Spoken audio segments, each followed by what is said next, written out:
फल ले लो फल। अरे अजानें हो गई, ठेला यहीं खड़ा कर देता हूँ, पहले नमाज पढ़ लेता हूँ।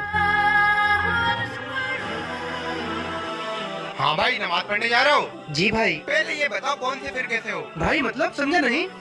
अरे मियाँ, सुन्नी हो, वहाबी हो, 24 नंबरी हो, अहले हदीस हो, कौन हो? भाई नमाज पढ़ने के लिए सिर्फ मुसलमान होना काफी नहीं है क्या? अरे भाई, बातें मत लगा, जल्दी बता कौन से फिरके से है तू, जब भी नमाज पढ़ने देंगे हम तुझे।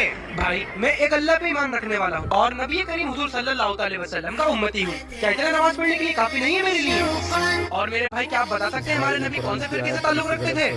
मेरे भाई शायद आप भूल गए हैं, अल्लाह ने कुरान में फरमाया है, ईमान वालों, अल्लाह की रस्सी को कस के पकड़ो और फिरकों में ना बंटो। और यही वजह है मेरे भाई, आज हम फिरकों में बंट गए हैं और दुनिया भर में जलील हो रहे हैं। भाई हमसे गलती हो गई, हमें माफ कर दियो और आज आपने हमारी आंखें खोल दी। कोई बात नहीं भाई।